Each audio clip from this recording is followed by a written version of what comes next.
Okay, so we are Perek Chet. We're going to go back to Pasuk Yud and continue. So says Shlomo HaMelech, ובכן ראיתי רשעים קבורים ובאו ממקום קדוש יהלכו וישתכחו בעיר אשר כן עשו גם זה הבל. So we explained how the Reshaim, the Rasha, the person that has this mundane and very lame lifestyle that's all about himself, is considered dead. And we explained what Chaim means, right? It's the Chacham, it's to have the head, to have a relationship to, to the beginning of things, in order to know where you're heading. And the Rasha, the person that goes in circles, the person that's so like doing the wrong things and for the wrong reasons, he's like a person that's alive, but he's really dead.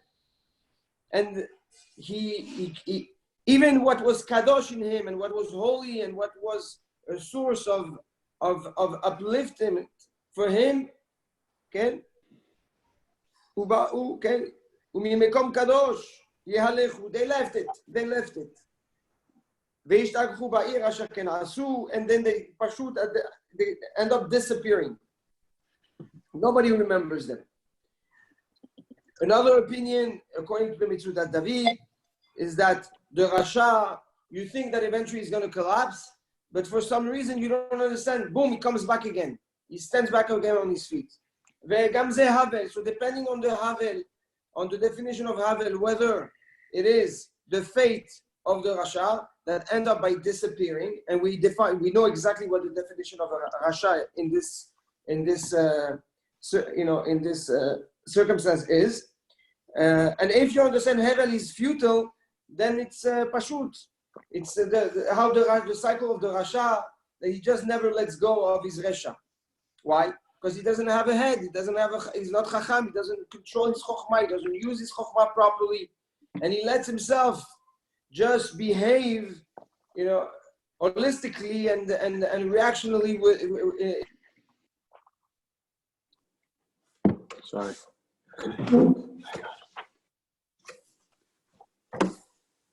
Are we good? We lost you a second. Okay. No, I just said if we're good. Yes. Very good. All right. Pasuk Yud Aleph. Asher en na'asa pidgam. So pidgam, because it wasn't, the pidgam wasn't done. Asher lo na'asa pidgam. There was no pidgam. What does pidgam mean? Pidgam can come from the word, I'm sorry? Sentence. Oh, it can come from the word davar, something. But it also comes, according to the Sforno, as a punishment, like you're saying. It's a punishment. Asher en na'asa, you know why the Rasha, when the person that doesn't have Chokhmah, that leads his life, keeps on going in circle, what's his motivation? It's because he's not sentenced, meaning he's not being punished right away. The action of bad are very quick to do. It's very easy to adapt actions that are not from the chokhmah, that are just instinctive and emotional. Al ken, and therefore, maleh lev bnei adam bahem la'asot ra, and therefore, it's so quick, it's so natural, it's so instinctive that a person gets filled with these opportunities and this behavior that fills his heart with all this bad behavior. So we spoke about it many times. We spoke about the Chidushei Haran, the Rabbeinu Nisim, that says that the person is born with the instinct, is born with emotions, as unless he installs a ruler inside his essence that is called the Chacham, then spontaneously and instinctively that's the Ra, that's the nefesh and the ruach, right? The instinct, the animalistic instinct, the emotions that take over and make a person react. So it's so instinctive and so natural, and also it feels good. It feels great on the spot that a person that is not in control of his actions, that doesn't have the chacham, that doesn't have the chayim, like we say, chacham is the gematria chayim, will fill his heart, will fill his behavior, his essence with those bad traits and this reaction. Asher chote. So that's one, right? So the reason why the Rasha ends up being a person can be walking around dead inside, with no focus, with no direction, with no purpose, with no elevation spiritually, intellectually, emotionally. There's no growth. Why? Because there's nobody to put a fight with the animalistic essence, number one. And it's so instinctive and it's so natural that it fills up the gap, right? It fills up the gap. So unless, like we said, unless you take the bucket and fill it with water, it's going to be filled up with air. And what's happening? So why is it like that? Because the person that fails, he does something that a little bit. And Hashem is patient. Hashem is patient. So he makes an action. He sees there's no repercussions. There's no punishment. And everybody is very, they're worried. They're feared that to get smacked by Hashem. So they're going to do an Avirah, but they're not going to go from 0 to 100 right away. They're going to take a step and see how far they can go. Oh, it's okay. It's safe. Hashem didn't punish me. Hashem didn't do this. Hashem didn't do that. So I'm still safe. Okay? And then he takes another step, and another step, and another step. And he builds this confidence that he's in the right direction because he's being safe. But the reality is that Baruch Hu is being patient with him, hoping that he will come to realize that he's wrong and change his direction. And the biggest expectation of Hashem is to see a man internalize and create his own chacham, reveal his own chacham. Because if Hashem has to come and make decisions for you, then what's the point of creation, right? If he puts you in a situation and he has to say, so as I'm asking, we didn't do anything. Didn't we learn that in Mitzrayim when I forget who asks the question, but they said why did Hashem let the Paro's people play with all this in the beginning? They were able to do some of the miracles that Moshe did also with black magic. So it says, why doesn't Hashem just show them right away who he is? And it's to kind of test our faith, because if everything's black and white, if you say, if you're good, you're going to be rich and you're going to be healthy, everyone would do it. Then you don't have free choice. Is that the same concept? Right. The same concept. So when a person knows he's doing something bad, but he doesn't get slapped in the face, he should not take it as I'm strong, or I have zechut, or I have righteous actions protecting me, or I'm protected. No, you're not being slapped in the face because Hashem is being patient with you. But that's the mistake people do. That's the mistake people do in their behavior. Ki gam yodani, and I know, asher yetov le'ir'eh ha'elohim, asher yir'u milefanav.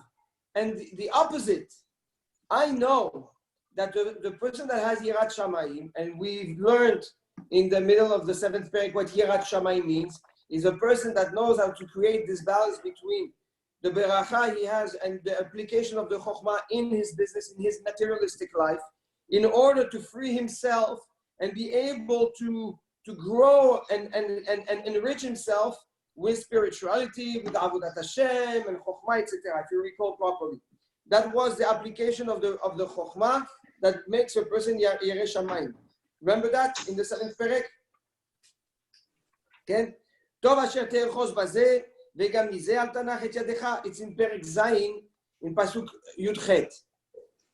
Ki Yireh Elokim yeseh et kulam. That's the power of the Yireh Elokim.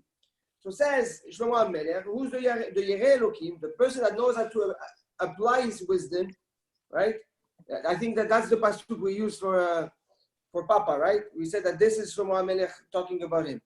So the Shlomo HaMelech is telling us the Yireh Elokim is the person that knows the value of wisdom, the value of Chokhmah, and implements it correctly, and knows how to use it to be successful financially and secure, but also as a tool, okay? It's a means for him to be able to get to his end, which is growing Torah, growing wisdom, develop more his relationship with Hashem. A person like this, he will be good. What does that mean? He will be good. It means that he will be on the right path. He will not allow himself to make the wrong decisions, because the good that's in him, the chacham that's with him, the life that's with him will react and it will not sit well on him. What some people call it conscience, but it's the emet of the chacham, right? When you see, if you're wise and somebody insults your intelligence, it's the worst insult somebody can do. Is to challenge your not challenge your intelligence, but to speak to you as if you're dumb. And you see the guy is lying to you, or he's talking to you like you're an idiot. And you're like, who are you talking to? This is the biggest belittle, at least the way I see it, yeah? You can make a person feel bad, you can slap him in the face, you can shame him, but the way if you want to kill somebody, I mean, it's if you belittle his intellect, if you talk to him as if he's an idiot. Mm-hmm. Why? Because there will be the chacham, if he's really a chacham, will react, right? Now, usually people react because of their ego. But if you're a real chacham, you will not tolerate, okay, the wrong actions. You know it's wrong, and you will not tolerate it. You're just not going to tolerate it. So you have somebody that even if you do a step that is wrong, and even if you're not being slapped in the face by Hashem, and even if it seems like it's safe, the chacham that's in you will not let you go further. Good? The tov, however, the good, and tov la Torah, we know that tov is Torah, the wisdom, the chokhmat Torah. Lo yihye la rasha. There's no clarity, there's no, the light is called tov, the Torah is called tov, wisdom is called tov. The tov lo yihye la rasha. The rasha, the person that doesn't have this presence in his head, doesn't have this presence in his essence, will never be able to face the good. And therefore, because he's going to go around and around, and he's going to be jumping from one situation to another, and he's going to allow himself to drown deeper and deeper in the resha, in the bad. He will disappear just like the shadow. So a shadow, you see it, you can, like he mentioned in the past, you will see the shadow, you can see it, you can identify it, but you know what? It's a question of, it's a play of light. The second you move the light, finish, it disappears, right? The same thing that will happen to the Rasha. He thinks he's here, he's being seen, but he will disappear as fast and as easily as a shadow. And you know why all this? Because he doesn't have Yirat Elokim. He didn't. He maybe he had Chokhmah, but he didn't value properly the Chokhmah. His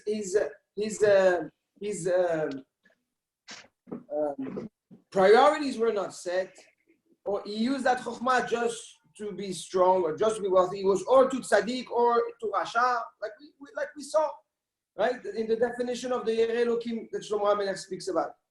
So he says the Yerei Elokim, if you're not worried of the dynamic that you live in, and you don't realize and you don't take seriously the fact that if you do an action, there will be a reaction, right? With nature, and that's how HaKadosh Baruch Hu is going to talk to you through nature. Remember the definition of the word Elokim, right? And what Elokim represents in when we say the name Elokim.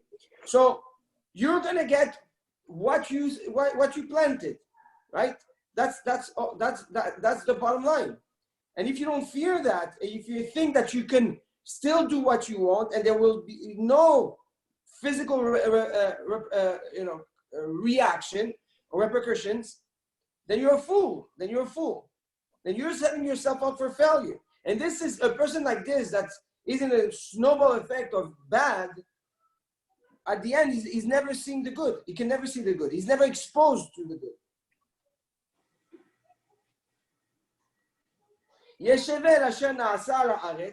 However, and he says, and don't fool yourself. Why? There's of something that happens on earth. You have tzaddikim that they're belittled, that they're ashamed, or they're being talked down as if, like the Reshaim, as if they were Reshaim, like they're not cool, or they're not the hot commodity. They don't have the kavod. People don't respect them. People don't look up to them.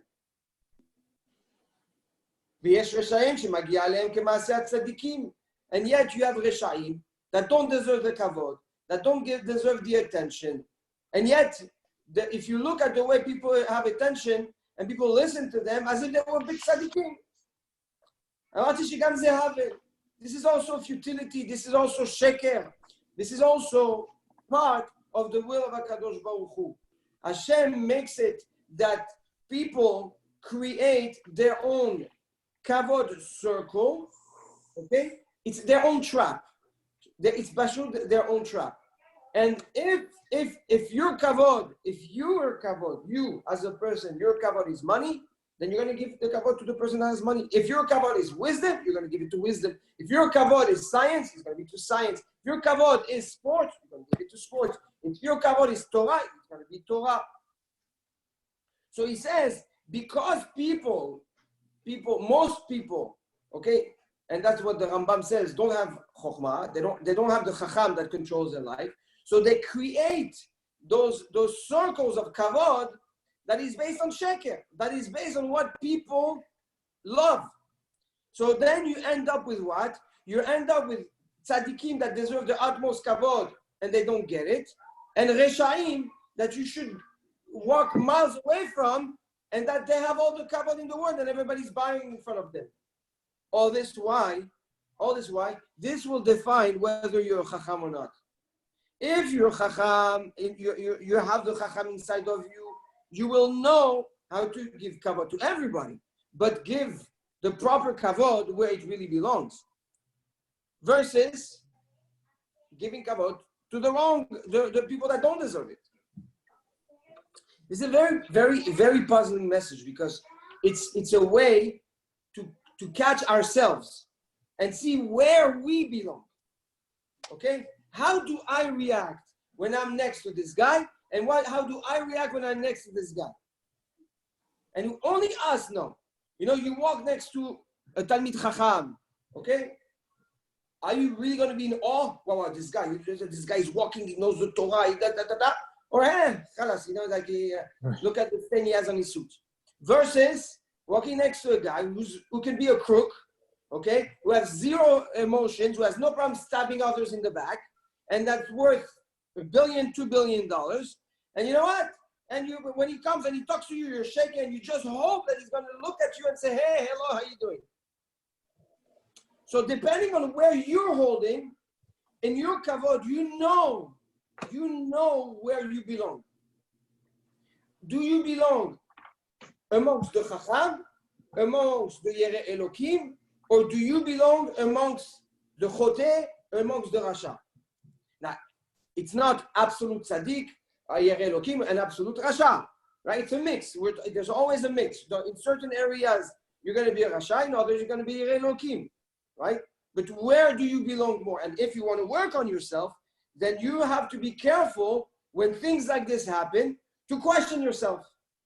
And if you cannot, for example, people are in awe when you go to the, for example, an IDF presentation or fundraiser or whatever it is, and you see the soldiers, and everybody is in awe. Wow, this guy. Why? Because you're in awe of sacrificing your life and protecting Am Israel and protecting Eretz Israel. You're in awe because that's something you respect, something that you care for. So, Rav, I'm sorry. Yeah. God. No. What's the connection between the system of the world that Hashem created with the righteous suffering and the tzaddikim and the rishaim being rewarded, sometimes to confuse us, to this idea of respect? What do you How mean did we idea just of respect? the No, idea that that's the point. The message here, no. This is not just, okay. What's the connection with this pasuk to what we're talking before? Right now, Shlomo HaMelech has told us from the beginning of the Perek how you have to have Yirat Shamayim, how you have to have your relationship with Hashem, correct? And then Yes. he went and established the problem if you don't go that way, correct? Okay, very good. So, and then he explained the problem. Okay, so how the Rasha becomes the Rasha and why the Rasha is trapped in his own ways. Okay, why? Because you have an instinctive behavior that forces you. Number two, because you think that you're safe. Every time you take the wrong, and you don't go too fast, you go slowly. And you know what? And because also you're the reflection of your own kavod. So the Rasha, he sees that he gets all this kavod in the world, and you're giving kavod to the Rasha. So you should know you're on the path to become a Rasha. I got it. Thank you. Sorry, brother. Yeah. So Rav, I understand you said that Hashem is patient in hoping for him to come back. How come he doesn't punish right away? He sees that Rasha in the wrong path, punish him, and perhaps he'd get on the right path. It depends on how. Okay, we've discussed that, or at least the concept that is applied to answer your question. Hashem only interacts with you based on how much you want him to interact with you. So the more you allow him in your life, the more he will get involved in your life. If you allow him a lot, he'll slap you in the face. You love him, he will love you, he will scream at you the second you even think about it. You don't want him. He says, Khalas, no problem, tfaddal. I go my way, you go your way. Didn't you slap me? Why didn't you wake me up? You didn't allow. Hashem will tell you, you never allowed me to do so.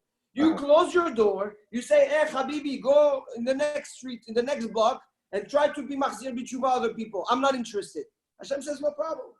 You're not interested, you're not interested. How close is when you feel that love is Hashem to you? How to be close, how do you define how close is it? So the definition of close it starts with actions. I'm close to Hashem with actions. He asked me to do this, I do it. Do this, I do it. No, but Hashem to you, not you to Hashem. Hashem to you. Well, the more that's what it is. If you do what he wants, so he's with you, right? He's only with you as much as you allow him to come in. So you can allow Hashem in your life first with actions. Shomer Shabbat, Tefillin, Talit, Mikveh, Brachot, right? He's with you every time you do that. So that's you allowing Hashem to be part of your life. Actions. Then emotions. That's a deeper level. It's not only actions, it's emotions. And now it's an intimate relationship that you start developing. Okay? And feel certain things and through the mitzvot, or if you fail in Avera lo alenu. Okay? And then there's a deeper intimate relationship in the emotions. The praying, the emunah, the bitachon, talking to Hashem, hitbodedut, tefillah, right? And now it's no longer through the actions or through the emotion of the action or through the emotion of a situation. It's really an interaction with HaKadosh Baruch Hu face to face. And then higher level, intellectually, your thoughts, what you're allowed to think, what you don't allow to think, how deep you want to go to understand Hashem when you learn Sugiyah, when you learn Torah, or how deep you want to know Hashem in situations. Are you going to take it on a light level, or are you going to dive in and try to break the message and understand what Hashem is telling you? And it's infinite. The relationship is infinite. But the more you invest, the more he's within you. So if he's with you practically, it's one thing. If he's with you emotionally, so you allow him in your heart, so he will react in the heart. intellectually, he will talk to you intellectually. Until the Rambam says that the second Hashem, you and Hashem are one intellectually, which is the Chacham. Well, at that point, you're a Chacham, right? Then the Melech Chofef al Harosh, then the king, Hashem puts his crown on you and starts talking to you, mamash, talking to you through your clarity, through your intellect, all the way until what we call Ruach HaKodesh, all the way until what we call prophecy, Nevuah, all the way until what we call Moshe Rabbeinu. Okay, there was only one. So, and then the more you align your actions, your emotions, and your intellect, and the more intense they are, and the more pure they are, and the more pure your heart is, and everything is pure, so the more Hashem is part of your life. This is how Hashem comes close to you. Beautiful.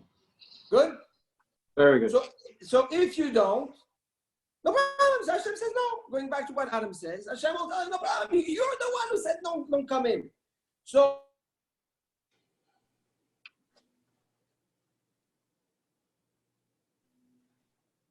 you said I'm the mechanics, and you scream at me, you throw me out of your house, and you put a restraint order against me, and actually, you know what, alienated me from your community that I have to go and live 2 miles down. You can come to me tomorrow and say, you know what, by the way, why didn't you call me and tell me there's no brakes in the car after you crash? you didn't let me. Good? Yep. Very good. Thank you. And therefore, says Shlomo HaMelech, okay, so now we address the problem of the Rasha. Why it's so easy to fall? Why it's so easy to lose our path? So what should we do? Going back to this fundamental message. He says, Ani meshabeach, I praise, I embrace, I value what?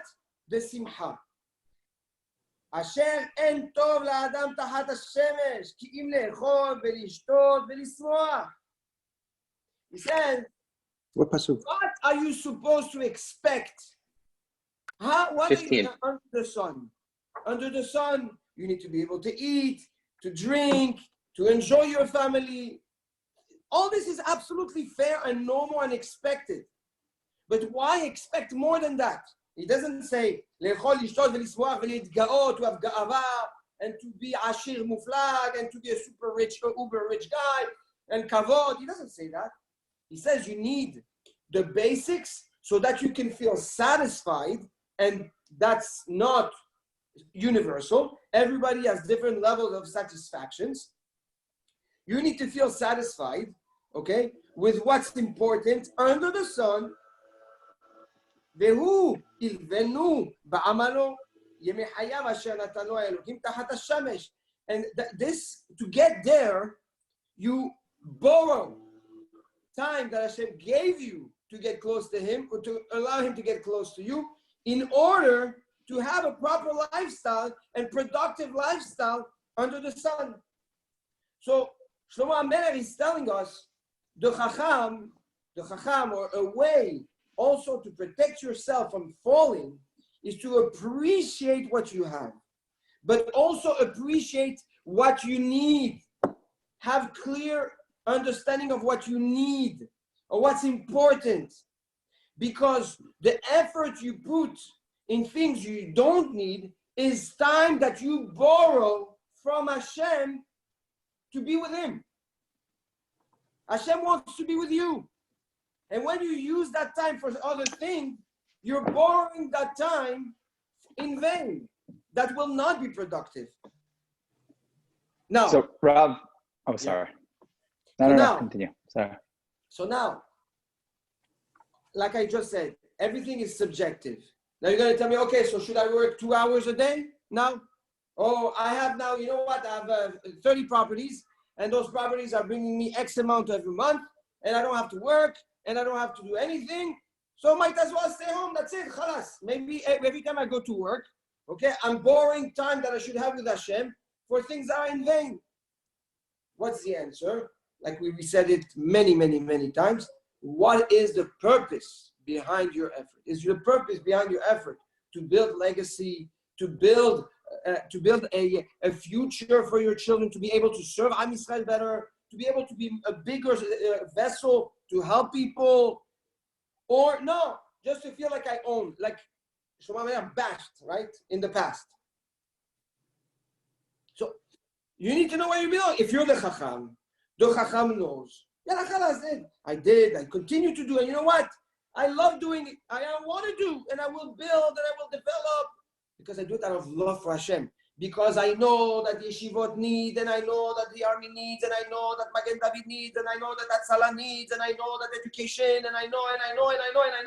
And you know what? I feel proud when Hashem chooses me to be a channel, and to be his messenger, to be able to do such beautiful things. I want to be able to make sure that my kids also are on the right path. But if it's to buy your kid the nicest bike, just so that he can look cool in the eyes of all his friends, when you know that his friends can get it, that's not chinuch. That's not education. That's egocentrism. Good? Yes. Then, did I answer your question, or you have a different question? Another question. The mute is unbelievable because it helps me shut up. So Andy's laughing. my question was going back to the concept of being clear about what you need versus what you want. I think that in life, what you expose yourself to can deform the idea of what you think you need, right? There's just basic human needs. And then over time, as you go on, depending on what you're exposed to, your idea of what you need can get deformed. If that happens, as it does happen to many people, how do you unravel that to get back to that basic level of need? First of all, with the Chacham inside of you, with the strength of not being a follower and being dependent on what people dictate is the norm. And like we brought, right, the two Mishnah before the end, to be more exact, of Pirkei Avot, right? That, be careful who your surrounding is. Because your surrounding will dictate certain needs that, like you say, get deformed along the way. Now, as long as you understand why you're using it, if you're honest with yourself, you have to be honest with yourself. I know why I'm getting this car. I know why I'm getting this watch. I know why I'm buying a house here. I know why I'm building a beach house there. I know why I have a private jet here. It's like crazy concept, yeah?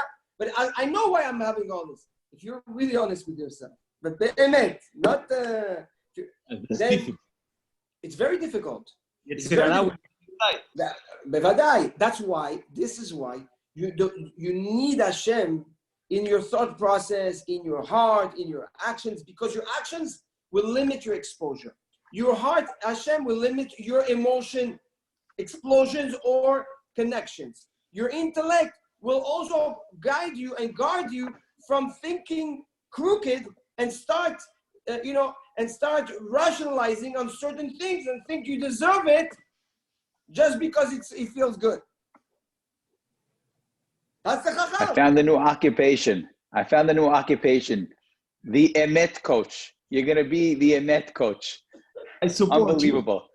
It's like a life coach, but for the Emet. You come and you say, okay, Rav, I'm doing it for this purpose and that.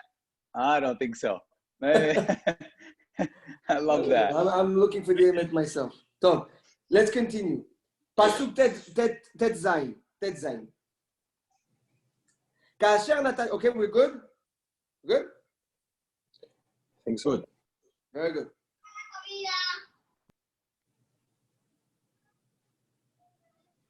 Oh, one little nikuda that I wanna add in the pasuk that we read at the end of the pasuk. We said that what?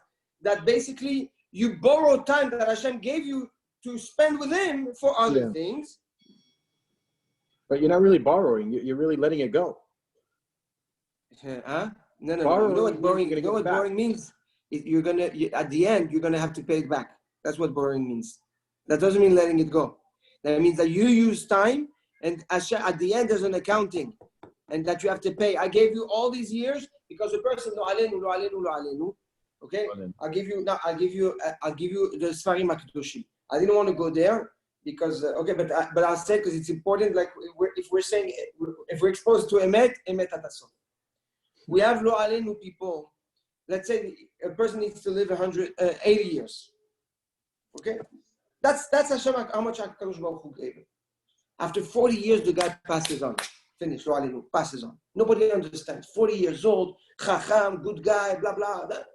No, Hazid, says the Sfarim HaKadoshim.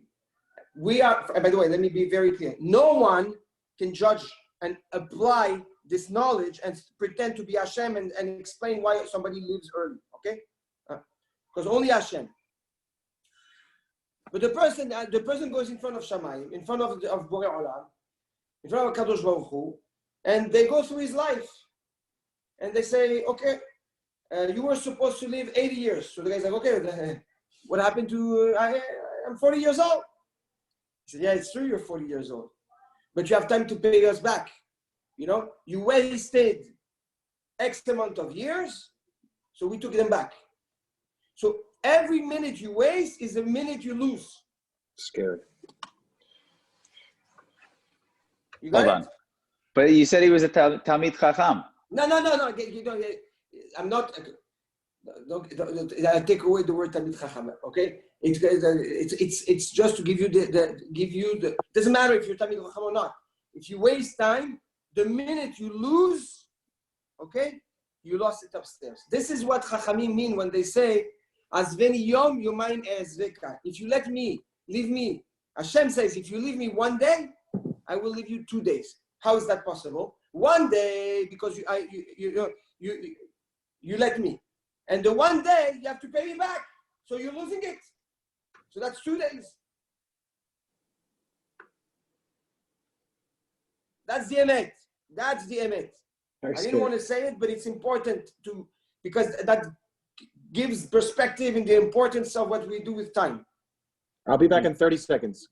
Continue.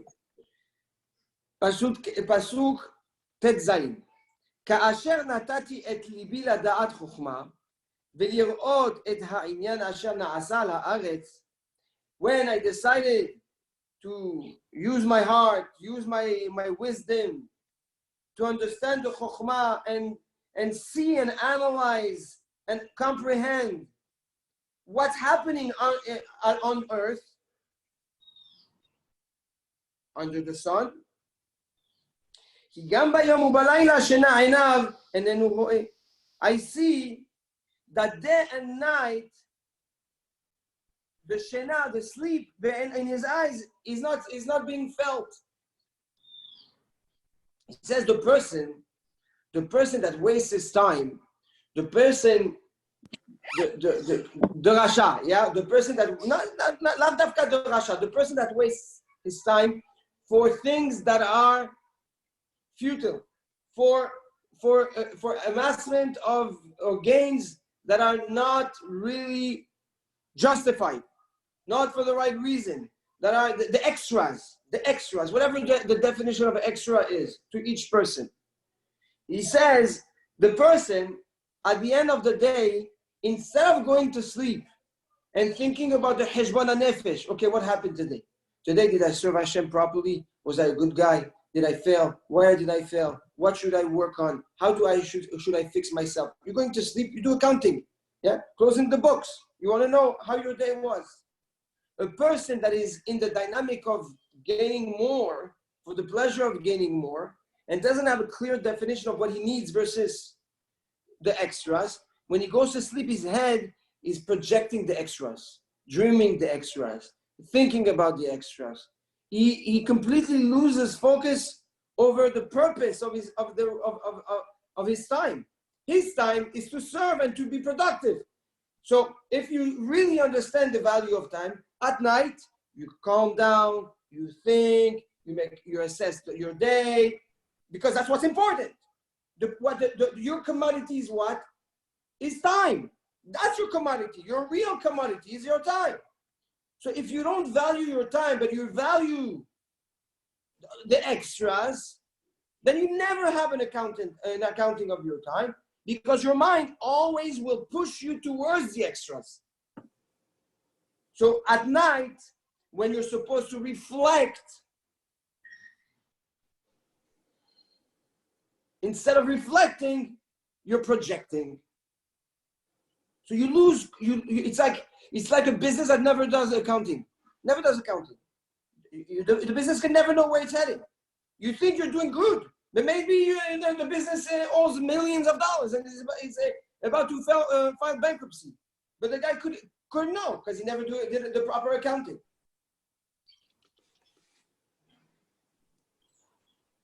So there's moments we said during the day you acquire, you're exposed, you gain, and at night you reflect with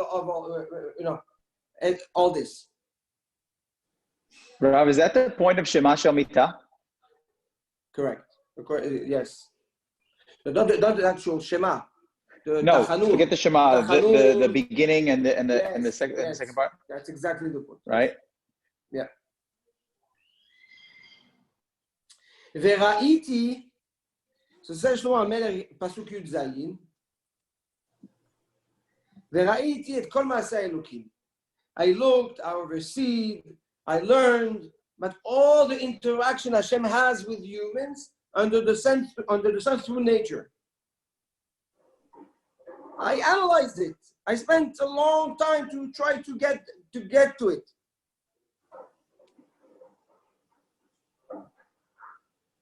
כי לא יוכל האדם למצוא את המעשה אשר נעשה תחת השמש, אשר יעמול האדם לבקש ולא ימצא, וגם אם יאמר חכם לדעת, לא יוכל למצוא. Says שלמה המלך the following. I dived, I thought, I analyzed to try and see if I can understand the dynamic of actions that are done under the sun. The ecosystem of actions and interactions between Hashem and men under the sun. The nefesh, the ruach. Why? Because a person toils and puts a lot of efforts to find results, and sometimes he doesn't find those results. Most of the time, you toil and you don't get the results you want. That's most of the time. That's the reality. So he tried to understand that dynamic. Can someone break the code and actually see why there's so much efforts that are done without any results?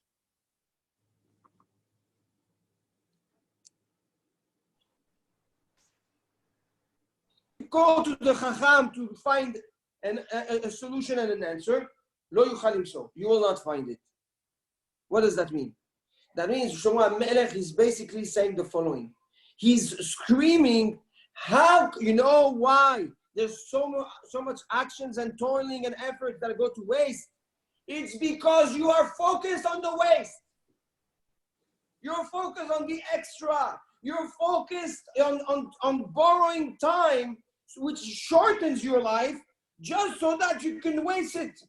So you waste double for something you're not going to get anyways. Right? You waste twice the time that you invest. So in time you wasted double, and in result, you don't get anything anyways. So says Shlomo Melech, he says, under the sun, if you try to understand why there's this dynamic of losses, of loss factor, if we're going to call it, crazy concept of loss factor, something, it's probably the biggest scam in the history of real estate, the loss factor. So in life also is the same thing. Everybody takes a loss factor. So in New York City, I learned recently, it goes between 25% all the way to 40%, depending on the majnoon, on how greedy you want to be in your area. 40% you pay for something you're never getting, you're never seeing. It's called loss factor. So humanity also has industry standard. Huh? Industry standard. Yeah. So in humanity, there's also industry standards. There's a loss factor. Says Shlomo Melech, if you're going to use Chokhmah to try to understand the flaws under the sun. Meaning, if you belong under the sun, khalas, you're not going to get anywhere. Because at the end of the day, the problem lies in what he said earlier, in the chutzpah to use the time Hashem gives you to spend with you on extras, on waste.